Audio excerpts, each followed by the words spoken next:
पहला गुण जो है वो हमारा श्रृंखलन का गुण है, और कार्बन जो है कार्बन के साथ जुड़ता जाता है, तीन तरह से जुड़ता है, हमने देख लिया श्रृंखलन का गुण।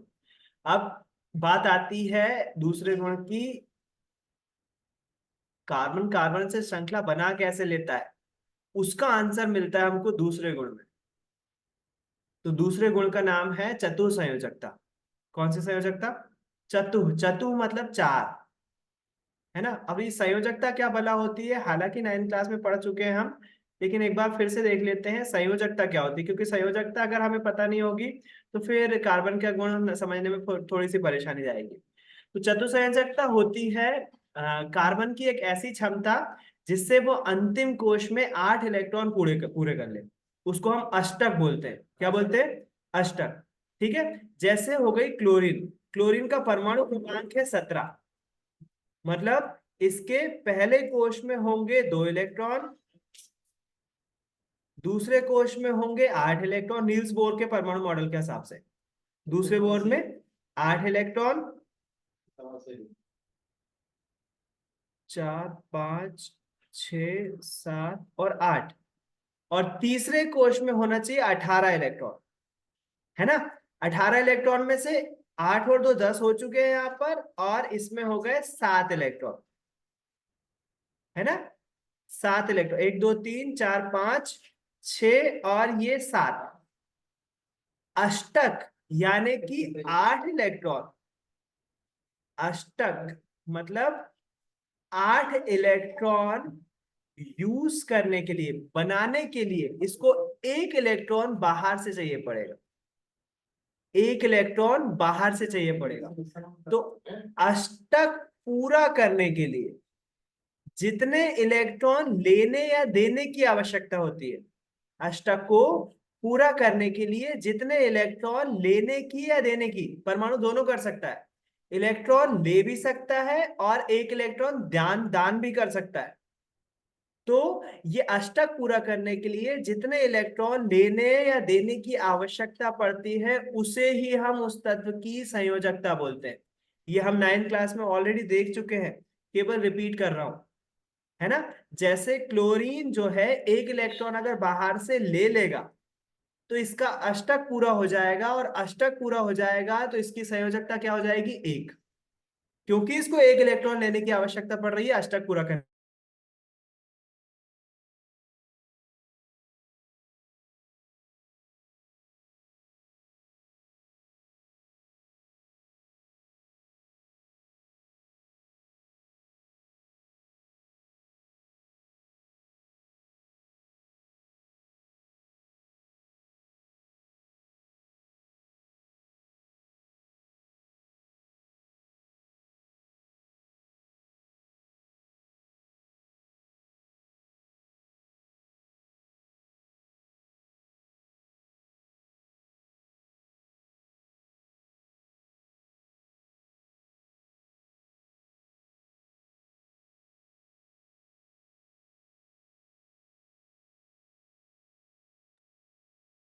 तो संयोजकता किसको बोलते हैं? अंतिम कोश में इलेक्ट्रॉन्स को, अष्टक, इलेक्ट्रॉन का अष्टक 8 इलेक्ट्रॉन पूरे करने के लिए जितने इलेक्ट्रॉन देने पड़े या जितने इलेक्ट्रॉन लेने पड़े, उसको हम उस पर्टिकुलर तत्व की संयोजकता बोलेंगे, है ना। इंग्लिश में वैलेंसी बोलते हैं, बिल्कुल सिंपल सा कॉन्सेप्ट है। अच्छा, क्लोरीन की 17 होगी, आप बोलोगे सर एक आध की और समझा दो, एक आध किसी तत्व का उदाहरण और ले लो।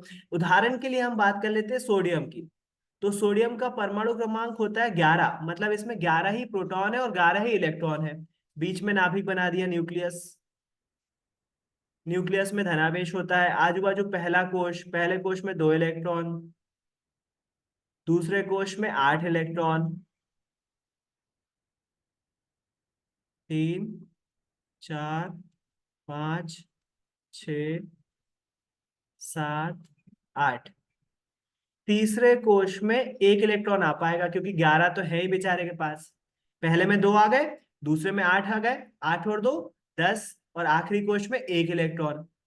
अब देखना, सोडियम के पास अंतिम कोश में 1 इलेक्ट्रॉन है।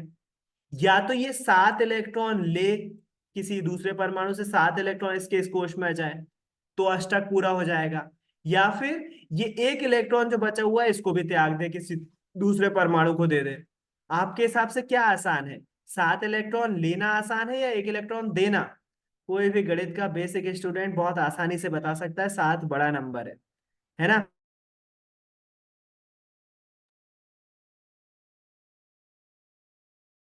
कोई भी गणित का विद्यार्थी बहुत आसानी से बता देगा कि 7 इलेक्ट्रॉन लेने की जगह एक इलेक्ट्रॉन देना बहुत आसान है। सात बड़ा नंबर है, एक छोटा नंबर है, बेसिक लॉजिक। 7 इलेक्ट्रॉन लेना में ज्यादा ऊर्जा लगेगी, एक इलेक्ट्रॉन देना आसान है। तो सोडियम क्या करेगा, एक इलेक्ट्रॉन दे सकता है, तो इसकी भी संयोजकता कितनी हो जाएगी, एक हो जाएगी, क्योंकि एक इलेक्ट्रॉन जैसे ही दे देगा तो इसका आखिरी कोश ये दूसरा वाला बन जाएगा। और दूसरे कोश में देखो, गिनो 8 इलेक्ट्रॉन पूरे हैं, 1 2 3 4 5 6, अष्टक पूरा हो जाएगा। इसका अंतिम कोश दूसरा बन जाएगा, क्योंकि आखिरी कोश में केवल एक ही इलेक्ट्रॉन था, वो चला गया, तो दूसरा कोश आखिरी कोश बन गया और उसमें 8 इलेक्ट्रॉन है, अष्टक पूरा हो गया। मतलब सोडियम की संयोजकता कितनी हो जाएगी, एक। क्लोरीन ने एक इलेक्ट्रॉन लिया था, हालांकि मैं पहले समझा चुका हूं, जब ये NaCl आयनिक यौगिक पढ़े होंगे तो ये बिना इसके तो हो ही नहीं सकता कंप्लीट। और ये भी बोला होगा कि 7 चैप्टर में फिर आएगा, और अभी आ रहा है, वही पढ़ रहा हूँ। 7 चैप्टर में तो 4 चैप्टर, अभी हम वही पढ़ रहे हैं, है ना। तो एक इलेक्ट्रॉन वहां उसने लिया था तो उसकी संयोजकता भी एक थी। ये एक इलेक्ट्रॉन दे रहा है और अष्टक पूरा कर रहा है, इसकी संयोजकता भी एक ही है। आग हो गई संयोजकता की बात। अब मेरे ख्याल से संयोजकता समझ में आ गया, है ना।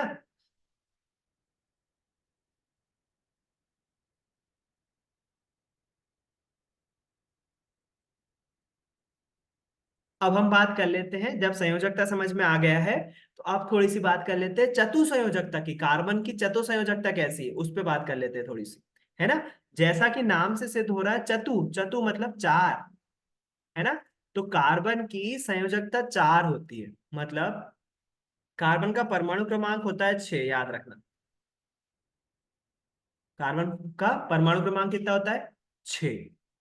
अब इसका हम नाभिकीय मॉडल बनाते हैं। बीच में नाभिक, पहले कोश में 2 इलेक्ट्रॉन, दो ही होते हैं नील्स बोर के हिसाब से, और दूसरे कोश में 4 इलेक्ट्रॉन। अब ये 4 से समझ में तो आ गया होगा, अष्टक पूरा करना है भैया।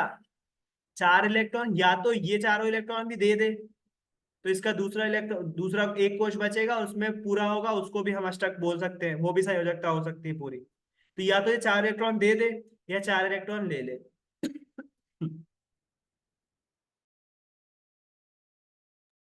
बिल्कुल सिंपल सा कॉन्सेप्ट है। कार्बन के अंतिम कोश में 4 इलेक्ट्रॉन होते हैं, ये 4 इलेक्ट्रॉन दे भी सकता है, 4 इलेक्ट्रॉन ले भी सकता है। क्लोरीन ले सकता था, सोडियम दे सकता था, कार्बन जो है वो ले भी सकता है और दे भी सकता है। फ्लेक्सिबल कार्बन है ना, इसीलिए हमारे आसपास कार्बनिक यौगिक ज्यादा है। बिल्कुल सिंपल सा कॉन्सेप्ट है ना। कार्बन के अंतिम कोश में 4 इलेक्ट्रॉन होते हैं, आप इसको इस तरह से लिख सकते हो। कार्बन का परमाणु क्रमांक 6 होता है, इसके अंतिम कोश में 4 इलेक्ट्रॉन होते हैं। ये 4 इलेक्ट्रॉन दे भी सकता है और 4 इलेक्ट्रॉन ग्रहण भी कर सकता है। इसी कारण से कार्बन की संयोजकता 4 होती है ना। और 4 होती है इसी कारण से आसानी से ये कार्बनिक यौगिक बना लेता है। एक और बात, स्थाई कैसे बना पाता है कार्बनिक यौगिक, थोड़ी सी उसकी भी चर्चा कर लेते हैं। कार्बन का परमाणु केवल 6 इलेक्ट्रॉन का है। आपको ये पता है कि इलेक्ट्रॉन जो है ना, आजू बाजू बीच में धनावेश रहता है, प्लस बनाया ना, इलेक्ट्रॉन पर ऋणावेश रहता है। तो जो इलेक्ट्रॉन ज्यादा दूरी पर होगा, जैसे मान लो तीसरा चौथे कोश में है, तो इलेक्ट्रॉन यहां होगा, ये पॉजिटिव इस इलेक्ट्रॉन पर आकर्षण बल लगा रहा होगा, अपनी तरफ खींच रहा होगा, खींच रहा होगा कि नहीं। तो जितना ज्यादा छोटा परमाणु होता है ना, उतना ही ज्यादा मजबूत बंध बनाता है वो। कार्बन में केवल 2 कोश होते हैं, और इसका जो अंतिम कोश है वो दूसरा ही कोश है केवल। जबकि इसी के जैसा एक सिलिकॉन है, उसकी संयोजकता भी 4 होती है, लेकिन वो साइज में बड़ा है, उसमें 4 कोश होते हैं। 4 कोश होंगे तो यहां पर जो इलेक्ट्रॉन होगा ना, उससे नाभिक की दूरी बढ़ जाएगी, और ये नाभिक ज्यादा तेज बल नहीं लगा पाएगा उसमें। इसलिए सिलिकॉन जैसे तत्व जो है वो दूसरे तत्वों के साथ जुड़ तो जाते हैं, लेकिन लंबे समय तक, ज्यादा देर तक नहीं बने रहते, छोड़ देते हैं साथ वो। जबकि कार्बन का नाभिक पास में रहता है, इसलिए कार्बन मजबूत बंध बनाता है ना। मजबूत कौन से बंध बनाता है? सहसंयोजी बंध बनाता है। कार्बन का दो बातें याद रखना है आपको। पहली बात कि इसका जो है चार्ज, इसके कार्बन का परमाणु क्रमांक 6 होता है, इसके अंतिम कोश में 4 इलेक्ट्रॉन है। ये 4 इलेक्ट्रॉन दे भी सकता है, 4 इलेक्ट्रॉन ले भी सकता है, इसलिए इसकी चतुसंयोजकता कहलाती है। और इतना आसानी से लेने देने करने के कारण से, लेने और देने दोनों के कारण से ही इतनी ज्यादा मात्रा में कार्बनिक यौगिक मिलते हैं। दूसरा, कार्बन मजबूत बंध बनाता है। कैसे बना पाता है? केवल कार्बन में केवल 2 कोश पाए जाते हैं, इसलिए नाभिक का जो आकर्षण बल है इलेक्ट्रॉन के प्रति वो मजबूत रहता है। बहुत पास होने के कारण से नाभिक उसको मजबूती से बांधे रखता है, जिसके कारण से जो नए यौगिक बनते हैं वो बहुत मजबूत आकर्षण बल के कारण से कार्बन से जुड़ जाते हैं और वो टूटते नहीं आसानी से। इसलिए कार्बनिक यौगिक लंबे समय तक बने रहते हैं। ये क्वेश्चन का आंसर है कि क्यों दूसरे यौगिक नहीं इतने ज्यादा लंबे समय तक बने रहते, कार्बन ही क्यों बना रहता है? क्योंकि कार्बन का आकार छोटा है। आकार छोटा होने के कारण से इसके नाभिक के द्वारा जो इलेक्ट्रॉन पर बल लगाया जाता है, आकर्षण बल लगाया जाता है, वो मजबूत होता है। तो मजबूत आकर्षण बल होने के कारण से इनके बंध मजबूत बनते हैं। और जब बंध मजबूत होते हैं तो कार्बनिक यौगिक लंबे समय तक टिके रहते हैं, वो आसानी से खत्म नहीं होते। तो दो रीजन हो गए इसमें, है ना। अभी थोड़ा बहुत समझ में आया होगा, ज्यादा समझ में नहीं आया होगा, लेकिन फिर भी ठीक है। अभी एक बार इसको फिर से रटेंगे, इसको रटना पड़ेगा अपन को। तो चैप्टर के आखिरी में हम इसको दोनों गुणों को रटेंगे बहुत अच्छे से, 4 नंबर के हिसाब से इसको अपन को कंप्लीट करना है। तो बिल्कुल भी फिक्र मत करो अगर समझ में नहीं आया है तो, थोड़ा बहुत समझ लो। बस 2 गुण, श्रृंखलन का गुण, कार्बन जो है वो श्रृंखला बनाता है। 3 प्रकार की श्रृंखला होती है, सीधी शाखी श्रृंखला, सीधी श्रृंखला, शाखी श्रृंखला और वलयी श्रृंखला। चतुसंयोजकता, कार्बन का परमाणु क्रमांक 6 होता है, अंतिम कोश में 4 इलेक्ट्रॉन है, ये 4 इलेक्ट्रॉन दे भी सकता है, 4 इलेक्ट्रॉन ले भी सकता है। इसी कारण से कार्बन दूसरे कार्बन के साथ बहुत आसानी से जुड़ जाता है और यौगिक बनाता है ना, क्योंकि चतुसंयोजकता होती है इसमें। ठीक है। और ये कार्बन का आकार छोटा होने के कारण से मजबूत बंध के साथ बना रहता है, और इसलिए कार्बनिक यौगिक लंबे समय तक बने रहते हैं। ये 3-4 बातें याद रखना पड़ेंगी बस, फिर याद तो अपन करेंगे। ठीक है। अब आज अपन पढ़ लेते हैं बंध कैसे बनता है ना। और सहसंयोजी बंध क्या है, दूसरा टॉपिक। तो दूसरा टॉपिक पढ़ना जरूरी है, क्योंकि ये दोनों टॉपिक एक दूसरे से रिलेटेड है। ये वाला टॉपिक मैंने बताया ना, एक बार फिर से पढ़ेंगे अपन दूसरा टॉपिक पढ़ने के बाद। तो आगे पीछे पढ़ाते हैं टीचर, कई लोग सहसंयोजी बंध पहले पढ़ाते हैं, हालांकि मैं इसको पहले पढ़ाता हूँ, है ना। तो उसमें कोई फर्क वाली बात नहीं है। अब सहसंयोजी यौगिक क्या होते हैं एक्चुअली में, होता क्या है, हमारे जितने भी 118 तत्व है ना, उनको कहीं ना कहीं उनके अंतिम कोश में किसी को 1 इलेक्ट्रॉन की जरूरत है, किसी को 2, किसी को 3, किसी को 4, किसी को 5, किसी को 6, किसी को 7, किसी को 8 इलेक्ट्रॉन की जरूरत है ना। 8 इलेक्ट्रॉन वाला तो कोई नहीं होगा, 7 तक है। जैसे उदाहरण के लिए हाइड्रोजन देखो, हाइड्रोजन का परमाणु क्रमांक 1 होता है, उसके अंतिम कोश में केवल 1 इलेक्ट्रॉन, इसको 1 इलेक्ट्रॉन चाहिए है। नाइट्रोजन का परमाणु क्रमांक 7 होता है, नाइट्रोजन का परमाणु क्रमांक 7 होता है। 9th क्लास में अपन 18 तत्वों के परमाणु क्रमांक बनाते हैं, ऐसे ही चित्र बनाते हैं। तो नाइट्रोजन के पहले कोश में 2 इलेक्ट्रॉन और दूसरे कोश में 5 इलेक्ट्रॉन। इसको अष्टक पूरा करने के लिए कैसे चाहिए? 3 इलेक्ट्रॉन चाहिए। 5 है ना इसके अंतिम कोश में, 3 इलेक्ट्रॉन मिल जाएंगे तो अष्टक पूरा हो जाएगा। एक्चुअली में क्या है, हमारी जो आवर्त सारणी है ना, उसका जो 18वां समूह है, बिल्कुल 18वां समूह, आखिरी समूह, उसमें कुछ तत्व हैं जिनके परमाणु इलेक्ट्रॉनिक विन्यास पूरी तरह भरे हुए हैं। जैसे हीलियम, हीलियम का परमाणु क्रमांक 2 है, तो इसमें बीच में नाभिक है और पहले कोश में 2 इलेक्ट्रॉन है। इसको शून्य समूह बोला जाता है, 18वें समूह को शून्य समूह बोला जाता है। इसी में इन्हीं को नोबल गैस भी बोला जाता है, आदर्श गैस बोला जाता है 18वें समूह में। इसमें हमारी हीलियम, नियॉन, क्रिप्टॉन, जेनॉन ऐसी गैसें हैं, आदर्श गैस बोलते हैं। आदर्श क्यों बोलते हैं? क्योंकि हमारे आवर्त सारणी में 18 तत्व, 18 वो है समूह। मैंने बताया ना आवर्त सारणी आपको मैं दिखा देता हूँ कैसे दिखती है। आज थोड़ा सा अपन इसी पे बात कर लेते हैं कल, क्योंकि एक बार फिर से रिपीट करना पड़ेगा इसको मुझे। Periodic table.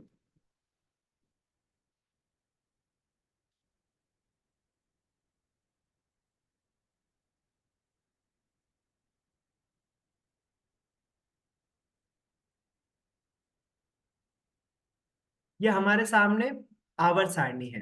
ये सारे 118 तत्व है। अगर आप देखोगे यहाँ से शुरुआत हाइड्रोजन से होती है। यहाँ अगर आप ध्यान ध्यान से देखोगे तो शुरुआत हाइड्रोजन से होती है। एक, दो, तीन, चार, पाँच, छः, सात, आठ, नौ, 10, है ना। टोटल मिला के 118 तत्व है। कितने? 118, जिसकी जिक्र मैंने आज स्टार्टिंग में भी किया आपसे कि 118 तत्व है ना। इनमें हम क्या करते हैं, इनको अगर आप ध्यान से देखोगे तो एक जैसे कलर दिए गए हैं। और कैसे? अगर आप देखोगे तो ये ऊर्ध्वाधर मतलब ऊपर से जो पिलर जैसा है ना, इसकी बात कर रहा हूं देखो, इसको एक जैसा कलर दिया हुआ है। तो इसको एक समूह बोला जाता है। क्या बोला जाता है? समूह। ये पहला समूह हो गया, ये दूसरा समूह हो गया, ये तीसरा समूह हो गया, ये चौथा समूह हो गया, पांचवा, छठवा, सातवां, आठवां, नवा, 10वां, 11वां, 12वां, 13वां, 14, 15, 16, 17, 18। टोटल हमारी आवर्त सारणी में 18 समूह है। और है ये बात, ये कि जो 18 समूह है ना, इन सब के अंतिम कोश में कहीं ना कहीं इलेक्ट्रॉन कम है। और केवल वो केवल ये हमारा 18वां समूह ऐसा है जिसके सारे तत्वों के अंतिम कोश पूरी तरह से भरे हुए होते हैं। इन पूरी जो जितनी ये सारी गैसें हैं, और इनको बोला जाता है नोबल गैसेस या आदर्श गैसेस, है ना। आपके घर में कई बार ऐसा होता है ना कि आपको ऐसा बोला जाता है, क्यों देखो फलाने का लड़का कितना अच्छा पढ़ता है और तुम बिल्कुल नहीं पढ़ते हो, या फलाने की लड़की कितना अच्छा पढ़ती है आप क्यों नहीं पढ़ते हो वैसा, उसने देखो ये करके दिखा दिया आप क्यों नहीं कर पा रहे। तो आपके पेरेंट्स के लिए वो बच्चा आदर्श है ना। हो सकता है अगर ऐसा नहीं बोलते होंगे, हो सकता है आप खुद ही हो वो आदर्श, क्योंकि ऑनलाइन पढ़ने आ रहे हैं तो जाहिर सी बात है आप पढ़ने वाले बच्चे होंगे। हो सकता है आपको दूसरे के माँ बाप आपको देख के बोलते हो कि देख उससे सीख, वो उसने ऐसा ऐसा कर लिया, है ना। तो आदर्श गैस इसी प्रकार के तत्व है। इन सारे तत्वों के इलेक्ट्रॉनिक विन्यास जो है वो अंतिम कोश के भरे हुए होते हैं। जैसे मैंने बताया, हीलियम देखो, हीलियम का परमाणु क्रमांक 2 है, बीच में नाभिक, और अंतिम कोश में 2 इलेक्ट्रॉन, इसका अंतिम कोश भरा हुआ है। नियॉन देखो, परमाणु क्रमांक 10, परमाणु क्रमांक 10 मतलब कि पहले कोश में 2 इलेक्ट्रॉन और दूसरे कोश में 8 इलेक्ट्रॉन होंगे कि नहीं? 10 पहले कोश में 2 और अंतिम कोश में 8, अष्टक पूरा देखो, 3 3 6 2 8, है ना। तो अब होता क्या है, इनके सामने जो तत्व बैठे हैं, जैसे हीलियम के सामने हाइड्रोजन बैठा हुआ है, हाइड्रोजन के पास बेचारे के पास केवल एक इलेक्ट्रॉन है। नियॉन के सामने लिथियम बैठा हुआ है, लिथियम के पास 3 इलेक्ट्रॉन है। तो इसके पहले कोश में 2 इलेक्ट्रॉन और दूसरे कोश में 1 इलेक्ट्रॉन। तो ये लिथियम के मम्मी पापा इसको चिढ़ाते हैं कि उसको देख, उसके तेरे सामने ही बैठा हुआ है, उसके अंतिम कोश में पूरे इलेक्ट्रॉन भरे हुए हैं, और तू कुछ सीख, तेरे अंतिम कोश में केवल 1 इलेक्ट्रॉन है। तो ये पूरे के पूरे बाकी तत्वों को आ जाता है गुस्सा। इन 118 तत्वों में से आखिरी कोश को छोड़ दें यदि, तो ये क्यों क्यों आ जाता है गुस्सा? क्योंकि ये सारे के सारे तत्वों में जो मैं आउटलाइन बना रहा हूं, इन सारे के सारे तत्वों में कहीं ना कहीं इलेक्ट्रॉन की कमी है। और ये इकलौता ऐसा समूह है, 18वां समूह, जिसके अंतिम कोश भरे हुए हैं। इन सब के मम्मी पापा बोलते हैं इनको देखो बेटा, इनके इलेक्ट्रॉन पूरे भरे हुए हैं, सीखो कुछ, ये कितना अच्छे काम कर रहे हैं, इनके सारे इलेक्ट्रॉन भरे हुए। तो फिर आ जाती है इन तत्वों को गुस्सा। किसको? हाइड्रोजन को, कार्बन को गुस्सा आएगी, जाहिर सी बात है। तो हाइड्रोजन, अब देखो परमाणु एक तो होता नहीं है, लाखों करोड़ों अरबों परमाणु होते हैं एक जगह पर। तो जैसे मान लीजिए ये हाइड्रोजन है, हाइड्रोजन के पास 1 इलेक्ट्रॉन है। इसने देखा एक और इसका भाई हाइड्रोजन दिख गया इसको, और बोले मेरे पास भी 1 इलेक्ट्रॉन है। बोले यार अपने पास एक एक इलेक्ट्रॉन कम है, क्यों ना अपन दोस्ती कर लें। तेरा इलेक्ट्रॉन कुछ देर के लिए मेरे अंदर से घुमा दे, मेरा इलेक्ट्रॉन तेरे अंदर से घुमा देता हूं। अपन अगर दोस्ती कर लेंगे तो होगा क्या, होगा ये कि अपन के दोनों के पास दो दो इलेक्ट्रॉन हो जाएंगे। तो इसको बोलते हैं इलेक्ट्रॉन का साझा करना। क्या बोलते हैं, इलेक्ट्रॉन का साझा। तो ये हाइड्रोजन इसके नजदीक आएगा, बोले एक काम कर अपन साथ में रहते हैं, मेरा इलेक्ट्रॉन तू यूज कर, तेरा इलेक्ट्रॉन मैं यूज करता हूं। तो ये बीच का एरिया जो है ना, दोनों एरिया को दिखाता है। तो यहां पर हम दिखाते हैं, मान लो पहले वाले का क्रॉस था इलेक्ट्रॉन और दूसरे वाले का डॉट था। यहां पर इन्होंने क्या करा, एक इलेक्ट्रॉन इसने जो इसका जो क्रॉस वाला था, अब वो क्रॉस किसका, ये वाले की बात कर रहा हूं मैं।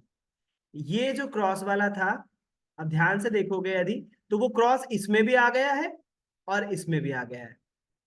ऐसे ही डॉट भी दोनों में आ गया है। तो इन्होंने क्या कर लिया, इलेक्ट्रॉन का साझा कर लिया। अब अगर यहां देखोगे, इस हाइड्रोजन को देखो, इसके पास दो इलेक्ट्रॉन है, कोई माइकल आल मना नहीं कर सकता इसके पास दो इलेक्ट्रॉन नहीं है।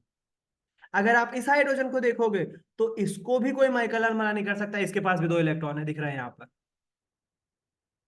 तत्वों ने क्या करा, तत्वों ने जुगाड़ लगा ली। भाई देख, दो इलेक्ट्रॉन तो हमारे पास हो नहीं सकते कभी, क्यों ना आपस में साझा कर ले, दोस्ती कर ले। मेरा इलेक्ट्रॉन तू यूज कर, तेरा इलेक्ट्रॉन मैं यूज करूंगा, दोनों के पास दो दो हो जाएंगे, अपन हीलियम जैसे बन जाएंगे, अपन खुश रहेंगे, अपन मम्मी पापा गुस्सा नहीं करेंगे। ये जो साझा होता है ना, इससे नए पर यौगिक बनते हैं। जैसे हाइड्रोजन हाइड्रोजन मिला तो हाइड्रोजन गैस बनेगी H2, बहुत हाईली फ्लेमेबल गैस है, जल जाती है, रॉकेट में यूज की जाती है, अनकंट्रोलेबल है, कंट्रोल ही नहीं कर सकते, अत्यधिक मात्रा में ऊष्मा निकलती है। जब ये तत्व आपस में मिलते हैं ना, इलेक्ट्रॉन का साझा करते हैं, तो नए यौगिक बनते हैं। और इस तरह के यौगिक जो इलेक्ट्रॉन का साझा करके बनते हैं, उनको हम सहसंयोजी यौगिक बोलते हैं। क्या बोलते हैं, सहसंयोजी यौगिक। आपस में साथ निभा रहे हैं यौगिक, सहसंयोजी यौगिक। अच्छा, अब जब ये दोनों इलेक्ट्रॉन्स का साझा करते हैं, तो जैसे एक जोड़े का साझा हुआ ना, तो इन दोनों तत्वों के बीच बंध बनता है। क्योंकि इलेक्ट्रॉन का साझा हुआ है ना, तो उस बंध को इस तरह से दिखाते हैं। ये माइनस नहीं है, ये बंध है, माइनस थोड़ा सा छोटा बनाया करो, बंध थोड़ा सा बड़ा बनाया करो। जब एक जोड़े का साझा होता है इलेक्ट्रॉन के, तो एक बंध बनता है। जब दो जोड़ों का साझा होगा, तो तत्वों के बीच डुअल बॉन्ड पाया जाएगा। वो बराबर जैसा दिख रहा है लेकिन बराबर नहीं है, वो दो बंध है। जब तीन जोड़ों का मतलब 6 इलेक्ट्रॉन का साझा होगा, तो हमारे तत्वों के बीच में ट्रिपल बॉन्ड पाया जाएगा। तो ये माइनस बराबर नहीं है, ये बंध है। जितने इलेक्ट्रॉन के जोड़ों का साझा होता है, उतने ही बंध बनते जाते हैं। अगर एक जोड़े का साझा हुआ, मतलब दो इलेक्ट्रॉन का साझा हुआ, जैसा कि यहां पर दिख रहा है, तो एक बंध बनेगा। जब दो जोड़ों का साझा हुआ, मतलब 4 इलेक्ट्रॉन साझा किए गए, तो वहां पर डुअल बॉन्ड बनेगा। अगर तीन साझा किए गए तो ट्रिपल बॉन्ड बनेगा। अभी उदाहरण देखते हैं, समझ में आएगा थोड़ी देर में। अभी तक क्या कहानी समझ में आई, अभी तक कहानी समझ में ये आई कि आवर्त सारणी में जितने भी तत्व हैं, समूह 18 को छोड़ दे तो समूह 18 के ही अंतिम कोश पूरी तरह से भरे हुए हैं बस। तो बाकी सब उनके जैसा बनना चाहते हैं, अंतिम कोश पूरा करना चाहते हैं। अब जब अंतिम कोश पूरा करना चाहते हैं, तो वो उनके पास तो इलेक्ट्रॉन कम है। जब इलेक्ट्रॉन कम है, तो वो दूसरे तत्व से उम्मीद करते हैं कि भाई तू मेरे को दे दे थोड़ा सा। उससे क्या हो जाएगा, मेरा अंतिम कोश पूरा हो जाएगा, तेरा भी पूरा हो जाएगा। उसको बोलते हैं इलेक्ट्रॉन का साझा करना। तो जो जब इलेक्ट्रॉनों का साझा करते करके यौगिक बनते हैं, तो उस प्रकार के यौगिकों को हम बोलते हैं उपसहसंयोजी यौगिक। और जब वो जो जितने इलेक्ट्रॉन का साझा करते हैं, तो उससे बनता है बंध, उसको बोलते हैं सहसंयोजी बंध। उदाहरण देख लेते हैं। कार्बन का परमाणु क्रमांक 6 है, इसके अंतिम कोश में 4 इलेक्ट्रॉन होते हैं। कितने इलेक्ट्रॉन, 4 इलेक्ट्रॉन। अब इसको कोश पूरा करने के लिए, अष्टक पूरा करने के लिए, संयोजकता पूरी करने के लिए 4 इलेक्ट्रॉन की जरूरत है। अब देखना, ध्यान से सुनना। कार्बन के पास 4 इलेक्ट्रॉन, बहुत अच्छे से समझ में आएगा। 4 इलेक्ट्रॉन दिखा दिए, अंतिम कोश के इलेक्ट्रॉन दिखाते हैं केवल, पहले दूसरे के नहीं, अंतिम कोश में जितने भी इलेक्ट्रॉन, 4 इलेक्ट्रॉन थे, दिखा दिए। इसी के बगल में एक हाइड्रोजन घूम रहा है, अपना एक झुंझुना लेकर। क्योंकि हाइड्रोजन का परमाणु क्रमांक 1 होता है, इसमें इलेक्ट्रॉन भी एक ही होता है। इसके पास एक इलेक्ट्रॉन है, इसने इसको देखा, इसने इसको देखा, कार्बन ने बोला मेरे को इलेक्ट्रॉन की जरूरत है, वो भी 4 चाहिए। हाइड्रोजन ने बोला मेरे पास एक है, नहीं हो सकती दोस्ती। तो बोले कुछ तो कर। हाइड्रोजन बोलता है एक काम करते हैं, मैं अपने 3 साथी और बुलाता हूँ, सबके पास एक एक इलेक्ट्रॉन है, अगर हम तीनों तेरे से चिपक जाएंगे तो तेरा कोश पूरा हो जाएगा, और तेरा एक एक इलेक्ट्रॉन हम चारों को भी दे दें। दोस्ती हो रही है, साझा हो रहा है इलेक्ट्रॉन्स का। तो तेरा एक एक इलेक्ट्रॉन हमको दे दे, हम अपने अपने एक एक इलेक्ट्रॉन तेरे को दे रहे, तू भी खुश हम भी खुश। तो फिर क्या करते हैं, कार्बन पास आते हैं, कार्बन के चारों हाइड्रोजन। एक हाइड्रोजन आया, कार्बन के पास क्रॉस था, हाइड्रोजन ने अपना डॉट दिया। क्रॉस डॉट अलग दिखाने के लिए होता है ताकि अलग दिख सके बस। मेरे को यहाँ पर डॉट बनाना चाहिए था। हाइड्रोजन के पास डॉट है। क्रॉस डॉट समझते हो आए नहीं, क्योंकि पढ़ा है सबने। तो कार्बन के पास क्रॉस था, हाइड्रोजन ने उसे अपना डॉट दे दिया। इसी तरह से 4 हाइड्रोजन इससे चिपक गए। हाइड्रोजन आया, कार्बन के पास क्रॉस था, कार्बन ने क्रॉस दिया, हाइड्रोजन ने अपना डॉट दे दिया। एक और हाइड्रोजन आया, दोस्ती यारी हो रही है बस यहाँ पर, और कुछ नहीं हो रहा। हाइड्रोजन ने अपना डॉट दिया, कार्बन के पास अपना क्रॉस था। एक और हाइड्रोजन आया, हाइड्रोजन ने अपना डॉट दिया, कार्बन ने अपना क्रॉस दिया। अब अगर आप कार्बन को देखोगे, कार्बन बस को देखो, 2 इलेक्ट्रॉन, 2 इलेक्ट्रॉन, 2 इलेक्ट्रॉन, दो, 2 4 6 8, 8 इलेक्ट्रॉन हो गए, कार्बन का स्टॉक पूरा, कार्बन खुश हो गया, इसका स्टॉक पूरा। हाइड्रोजन को देखो, इकलौते हाइड्रोजन को केवल 2 इलेक्ट्रॉन चाहिए थे अंतिम कोश भरने के लिए। 2 इलेक्ट्रॉन हो गए, कार्बन ने दे दिए, खुश। 2 इलेक्ट्रॉन हो गए, 2 इलेक्ट्रॉन हो गए, हाइड्रोजन भी खुश, कार्बन भी खुश, क्योंकि दोनों की संयोजकता पूरी हो गई। इलेक्ट्रॉनों को साझा किया, उप सहसंयोजी यौगिक बना। कितने जोड़े का साझा किया, एक एक जोड़े का। तो देखना इसका इसका सही डायग्राम, बॉन्ड डायग्राम कैसे बनता है, इसको हम बंध डायग्राम बोलते हैं। सी बीच में था, क्योंकि कार्बन और ऊपर और हाइड्रोजन, ये वाले हाइड्रोजन पे फोकस करो, ऊपर वाले हाइड्रोजन और कार्बन के बीच एक जोड़े का साझा हुआ है। तो हम यहाँ पर हाइड्रोजन जोड़ेंगे सिंगल बॉन्ड से, एक बॉन्ड लगाया और एच लगाया, इधर भी एक बॉन्ड लगाया और एच लगाया, इधर भी एक बॉन्ड लगाया और एच लगाया, इधर भी एक बॉन्ड लगाया और एच लगाया। कार्बन के साथ 4 हाइड्रोजन जुड़ गए। इसका फॉर्मूला बनकर आएगा, इसका फॉर्मूला बनकर आएगा CH4। कार्बन एक है ना, CH4, और CH4 को हम बोलते हैं मीथेन। कई बुक में मेथेन पढ़ने को भी मिल जाएगा। मेथेन गैस होती है, प्राकृतिक गैस है, गोबर गैस बनाओगे ना तो यही गैस बनती है, बहुत अच्छे से जलती है। तो ये था उप सहसंयोजी यौगिक, इस प्रकार से इलेक्ट्रॉन के साझा करने से बनते हैं। जितने जोड़े का साझा होगा उतने ही बंध बनेंगे, और सबको क्या करना है, अपने अपने अष्टक पूरा करना है। अपने को क्या है, पानी निकालना है। कार्बन को क्या है, अष्टक पूरा करना है। हाइड्रोजन आए तो एक इलेक्ट्रॉन दे दे, ज्यादा दोस्त ले आ, जुड़ जाएंगे। ऑक्सीजन आएगा तो 2 इलेक्ट्रॉन दे दे, 4 इलेक्ट्रॉन दे दे, बनाएंगे अपन कार्बनिक यौगिक। अपने को बस अपना अष्टक पूरा करना है, कैसे भी इलेक्ट्रॉन का साझा करके। इस प्रकार के यौगिक जो इलेक्ट्रॉन के साझा करने से बनते हैं उपसहसंयोजी यौगिक यौगिक कहलाते हैं। जितने जोड़ों का साझा होता है उन तत्वों के बीच उतने ही बंध बनते हैं। 3 प्रकार के बंध देखने को मिलेंगे। सिंगल बॉन्ड, जब 2 इलेक्ट्रॉन का साझा होगा, क्रॉस डॉट, ये देखने को मिलेगा, तो कार्बन कार्बन के बीच सिंगल बॉन्ड बने। जब 4 इलेक्ट्रॉन का साझा होगा तो कार्बन कार्बन के बीच डुअल बॉन्ड होगा। जब 3 इलेक्ट्रॉन के जोड़ों का साझा होगा तो कार्बन कार्बन के बीच ट्रिपल बॉन्ड पाया जाएगा। ये माइनस नहीं है, बराबर नहीं है, ये बॉन्ड है। बड़ी बड़ी लाइनें खींचना। उम्मीद है कुछ समझ में आया होगा, कुछ नया पढ़ा होगा। कंटिन्यू करेंगे। अगर समझ में नहीं आया तो कल की क्लास भी मिस मत करना, ये चीज रिवाइज होगी जैसा कि हमेशा करता हूँ। आज पढ़ाया है तो कल रिपीट होगा, आज क्या क्या पढ़ा।